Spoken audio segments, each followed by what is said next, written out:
Line train with service to Oxford Circus, Marble Archer, and Notting Hill Gate. The next station is Bank.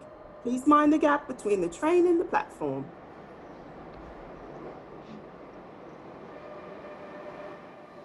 I'm in love with Michael.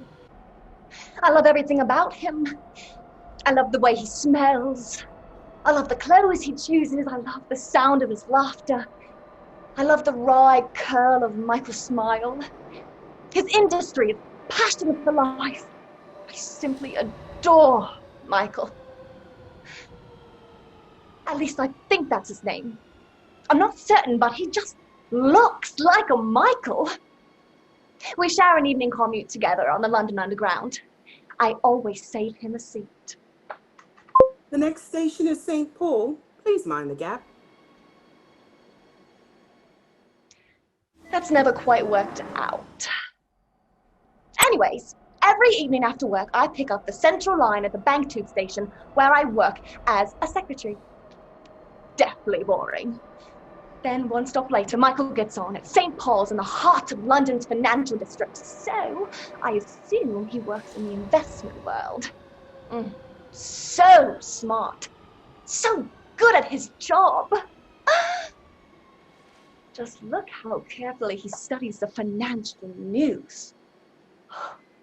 I can't believe Manchester United lost again to Chelsea. Really? If only we can get a hold of Van Dijk from Liverpool, we might stand a chance. I wonder what they did in rugby today.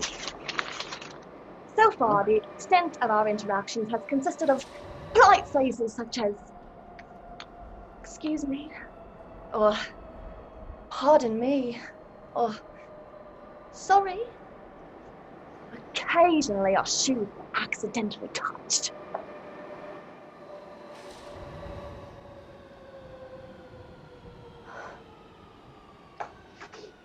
Not quite the emotional intimacy I'm longing for, but it's a start. The next station is Chancery. Please mind the gap. Nonetheless, I'm still hopelessly in love with Michael. He's my ideal. Someone else's ideal may enjoy cycling and arcades or true detective dramas, while mine prefers long walks in a snowy meadow, a quiet museum, and sweet tales of romance next to a roaring fire, which I'm quite certain Michael does.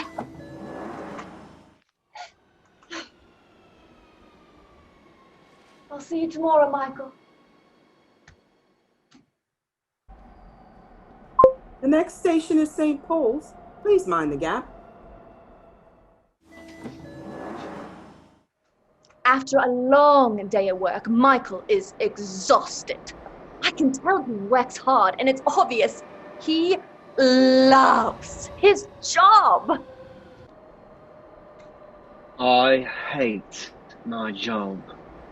I should have been a dentist. Poor Michael. I wish I could somehow soothe him with a neck massage or perhaps a nice bowl of lentil soup. I do wonder why Michael rides a tube to work. I feel certain he owns a car. I imagine it's something sporty and impractical like a vintage Austin Healey with a convertible top. Oh, a girl like me would look awfully good riding through the Cotswolds in a car like that. I really need to buy a car and quit riding the tube. Maybe something practical. Like a Ford. The next station is Chancery. Please mind the gap.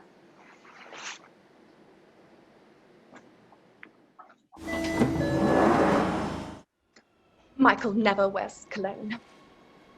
But on the rare occasion that I can get close enough to him, he carries the lingering scent of aftershave and a hint of manly perspiration after an arduous day of labor.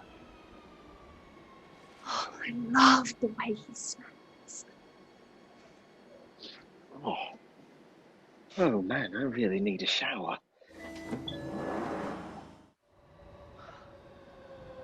Tomorrow is Friday. Most people love Fridays. I hate Fridays! 2 days without seeing my Michael. I'll miss you, my love. The next station is St. Paul's. Please mind the gap.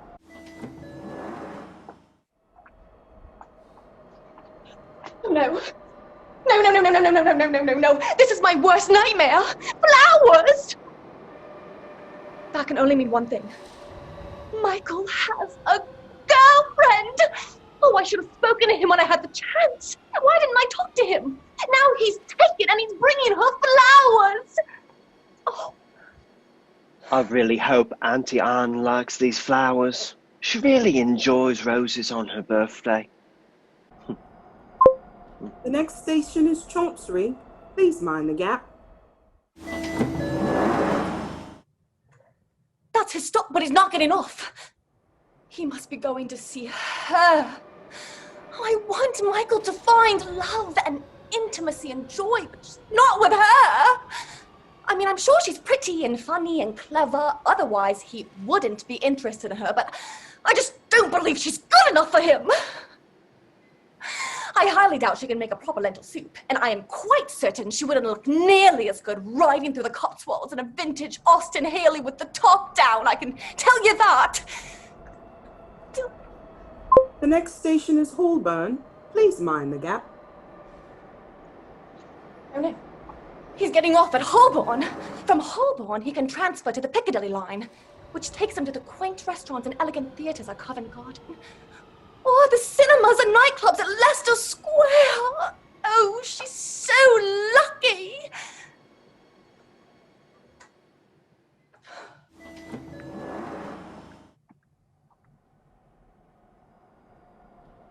Every time he leaves me, I feel as though I'm seeing a life raft floating away on the churning sea, forever out of my grasp.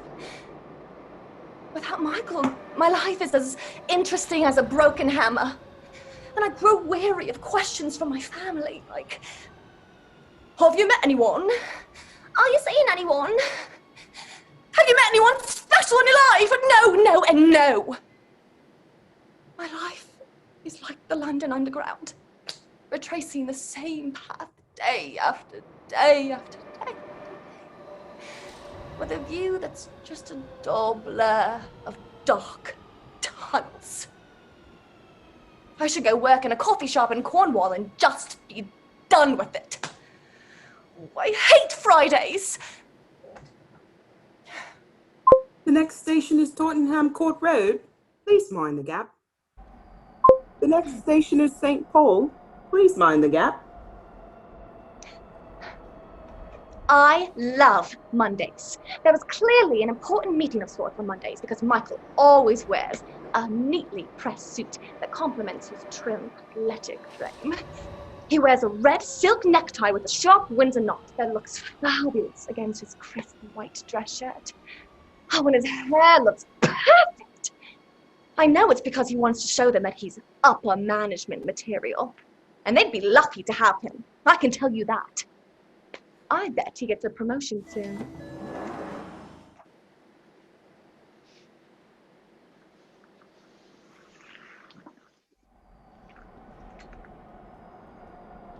Can't believe I got fired. What am I gonna do now?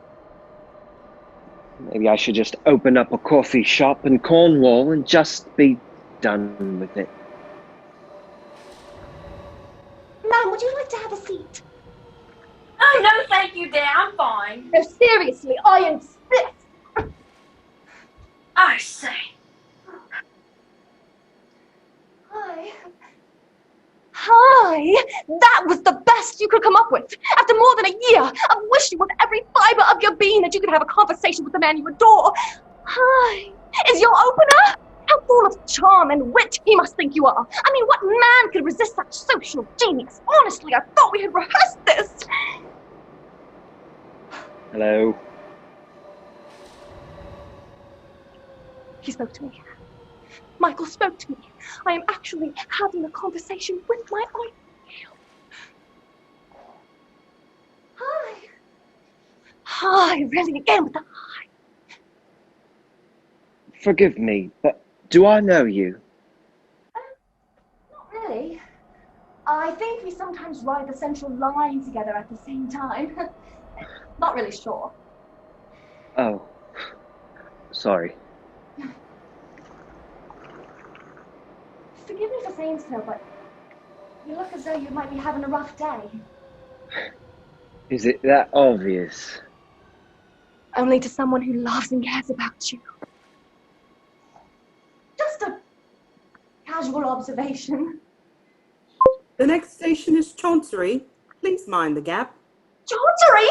Slow down, I'm not ready for Chancery! Would you like to get a coffee? No, thank you.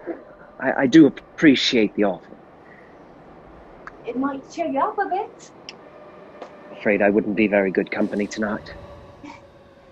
Perhaps not, but I would be. Coffee doesn't sound all that appealing to me. But a nice cup of tea sounds lovely.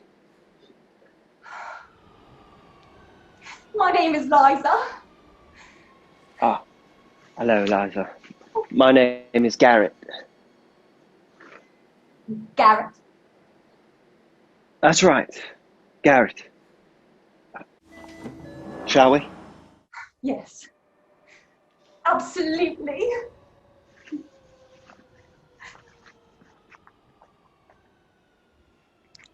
I am now in love with Garrett.